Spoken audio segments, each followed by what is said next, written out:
Dull explosions ring out in the distance. An alarm drones on as Captain Mecha looks at his control console in shocked silence. All systems on the computer are red, at least the systems that are even close to working. Captain, life support is failing. We won't take much more of this. Mecha raises a hand and the man silences immediately. I know, Bender. You're just using up the remaining air that we have.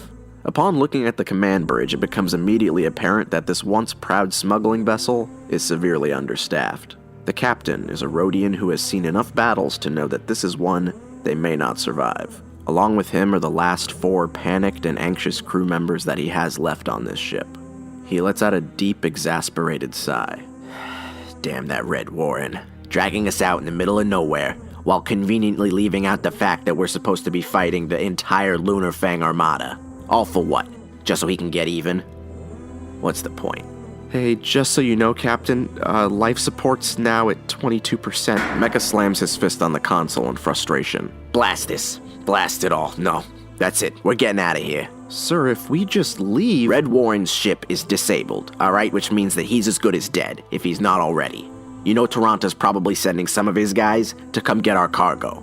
I say we take the cargo and we leave. We get out of here. We fix whatever we can with the repair droids and we sell this junk to whoever we can so we can hide from the clan. The other 4 miscreants on the bridge seem to have their spirits slightly lifted for just a moment. They shrug and nod back and forth, acknowledging that this is likely their only option. Following a guy who follows another guy, fighting for people we don't even know. Nah, forget all that. Mecha pulls an oxygen mask from his console and straps it to his face. He looks out the window of the bridge and he stares into the battle beyond the glass. Send the droids to fix the hyperdrive and the life support.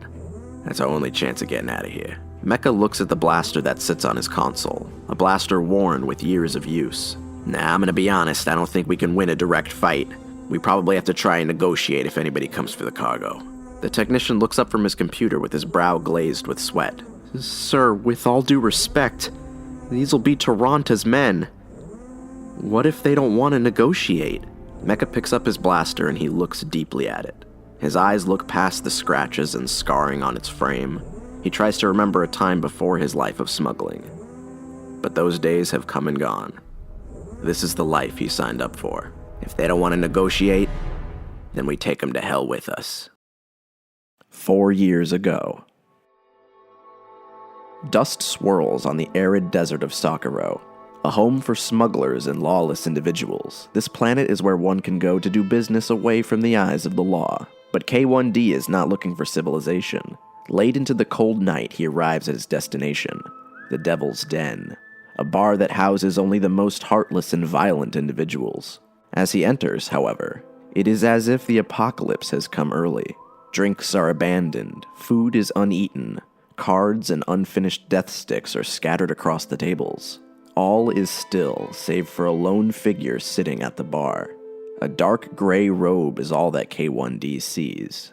K1D approaches the figure slowly, hand ready to draw his pistol at a moment's notice. The figure tilts their head ever so slightly in the direction of the droid bounty hunter. Do you intend to take me in? Yeah, and peacefully, if possible, so please don't act out. The figure lets out a soft chuckle, a chuckle that shows signs of a weary and tired man. There's another that's after me, and he intends to kill me, I believe. Yeah, he's got a bad habit of doing that, but I don't want to hurt you. I just want to bring you to the law. You didn't clear this place out on your own, did you? The figure looks around himself absent-mindedly, almost as if it just now occurred to him that he was the only person in the bar. He responds playfully, almost as if he was a careless child. It was simply like this when I got here. K1D cautiously approaches, blaster hand still at the ready.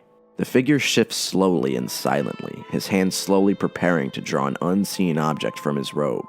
I don't know if you know what I've done, but I assure you I do not intend to come along peacefully. Unlike the other guy, I'll probably want to take you in with most of you intact, so remember that kindness when you slice at me with that laser sword or whatever you got. Something suddenly changes in the figure's demeanor, and K1D realizes that it wasn't his kindness that stopped him from reaching for the lightsaber in his robe. On second thought, maybe I don't have to fight you.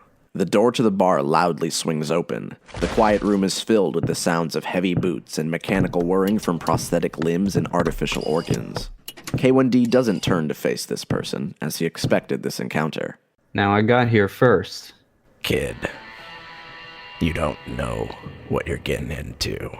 I know just as much as you do. We both got this bounty and I got here first. Now, kid, I ain't got no problem with you, but to be honest, your way doesn't work all the time. I'm killing him, so he don't do what he's been doing no more. K1D turns to face him, the individual known simply as the Man, the one who shoots to kill, the bounty hunter known across the galaxy for his ruthless nature, never known to take a bounty in alive, dressed in all black with a wide-brimmed hat covering most of his cyborg features. His double-barreled blaster pistol is being held by a tight grip. His mechanical breathing is uncharacteristically heavy and shaky. This one's different, kid. It's not like the others. If you knew everything, you'd agree. Now step aside.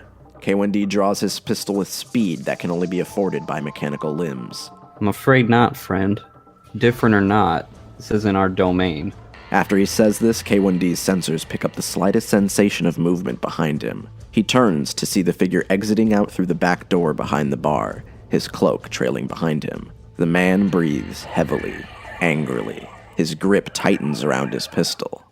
You have no idea what you've done. With a flash, a blaster shot rings out in the cold, silent night. 10 years ago. The sky is dark over Nar Shaddaa, the smuggler's moon. A planet where crime is run rampant for generations. An entire planet for pirates and outlaws. Chandra walks through the streets with purpose. She always hated this city. When she was a child, she used to think she would be living her adult life on a bright planet, smiling and eating well. But life had other plans for her. Sold into slavery at a young age, she had performed every filthy job she could imagine. Droga made sure she was always working. Droga was a rich man, and in his own twisted way you could say he loved Chandra, as much as a rich man could love one of his prized possessions. For a while she was forced to fight in the slave pits. She wasn't meant to do very well, but she was skinny and she was quick. She rarely got hit and she rarely lost. When she got older, Droga decided that fighting was not profitable enough for her. You can only fight once a night, but servicing clients was an all-night affair. As a pure white Twi'lek with elegant features, she found an easy role as a courtesan for rich travelers. More often than not, her clients would treat her better than Droga ever had, but it still wasn't the life she chose for herself. One night a few months ago, she met a man who was different than the rest. Occasionally, she'd get the sad, rich widow who just wanted companionship, and initially she thought he was much the same. He called himself Dakin, and he told her he had been watching her for a long time.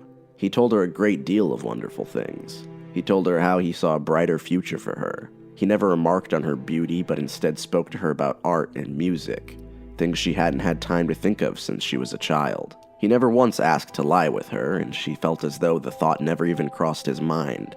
They met many times over the following months, and for the first time in years she felt genuine happiness.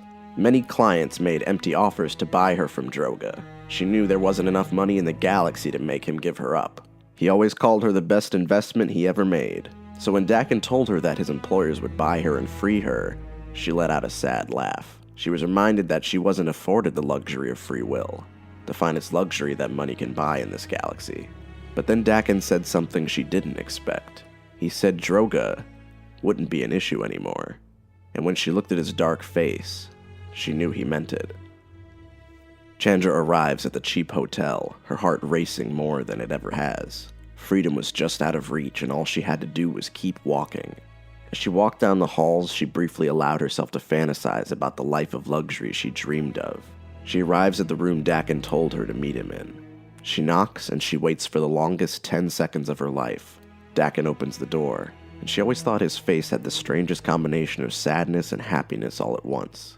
Behind Dakin in the corner of the room was a large and imposing figure sitting in an armchair, clad in a large cloak with white fur that seemed to radiate a powerful aura. But there was also another person in the room with them. In the middle of this small hotel room sat Droga, bruised, bloody, and bound. The sight filled her with glee. She imagined how she must have looked to him when he had struck her as a child. The Wookiee stood up and walked towards her silently and slowly.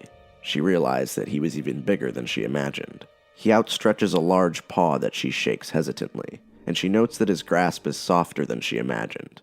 He barks in his strange language and pulls out a knife. Without understanding his tongue, she knows what his intention is. Joga lets out a muffled moan.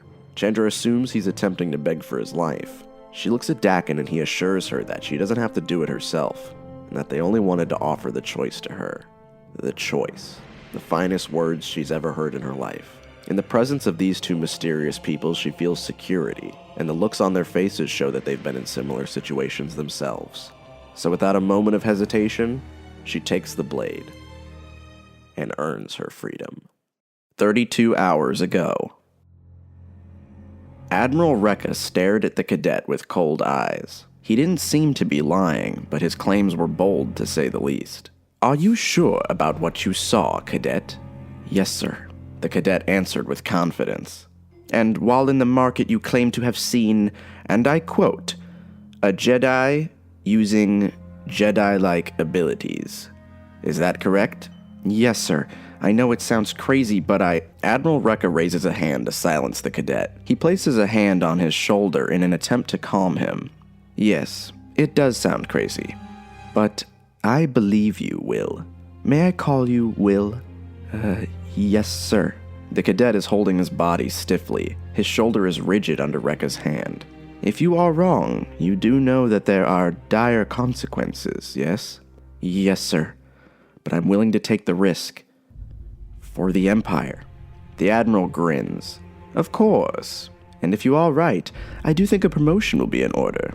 How does that sound?" Will looks up at Reka with hope in his eyes. "That would be excellent, sir." "Indeed. Now leave me. I have much to do." As the cadet walks out, Admiral Reka sits at his desk in silence. He hasn't had to report an incident like this in quite some time. After a moment, he activates his communication device, and a comms officer answers immediately. "This is Admiral Reka, currently stationed at Selukami. Please put me in contact with the Inquisitorius. Tell them they have work to do." 3 days ago.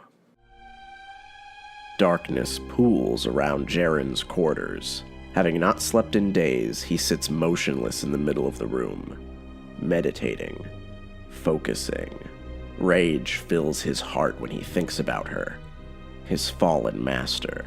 A warrior of her caliber should never have fallen in such a humiliating way, defeated by street scum, smugglers, and a fledgling Jedi that hadn't even built a lightsaber yet. Many Jedi have fallen to Jaren and his master in the past, so what makes this group so different? Jaren. He remembers his old name. She was the only one who still used it. The other members of the Inquisitorius used his new name, the Ninth Brother, and he worked hard to forget his true name, but she told him it was important. She told him that remembering the past would help fuel the rage held deep inside him. Forgetting the past and holding emotion back was the way of the Jedi. She taught him that emotion is power. She was wise, and she was powerful, and maybe she even cared. No, he shakes these thoughts from his mind and focuses again. He knows that he was foolish to seek companionship. It was equally foolish to grow attached. People are tools, tools to gain more power. He repeats this in his mind over and over as he focuses harder. Then, as if peering into murky water, he sees her, the little Jedi and her companions. And for the first time in a long time, a smile forms on Jaren's face. The Imperial alarm rings incessantly as Ryder sits in the cockpit of the stolen shuttle. She sits drenched in her own sweat, waiting for the signal. Once Jor calls, she is free to launch. She sits in the cockpit with 2 devices in either hand, the communicator Jor gave her, and the detonator she built. It wasn't enough just to abandon the Empire. She had to make the Admiral pay for what he did to her brother. He just wasn't ready to fly. Most new pilots weren't ready, but the Admiral didn't care. In his eyes, if you were lucky enough to survive, it's because you were the only pilot with any talent. He was ruthless, bloodthirsty, and she still remembered the cold look in his eyes when she confronted him about her brother's death. He wasn't fit to serve the Empire. That's all he said to her. Her grip tightens around the detonator. He can't just get away with it. All the people he's hurt. How many innocent cadets have to be sacrificed before the Admiral was punished? The communicator activates. Ryder, it's all clear to go. The Admiral and his fleet have left. She waits a moment, paralyzed by her own thoughts. Abandoning the Empire won't put a large bounty on her head, but killing an Admiral would. Ryder, do you copy? I said you're free to launch. She sees the eyes of her brother. He smiled at her before he was dispatched. He had no idea he was being sent on a suicide mission.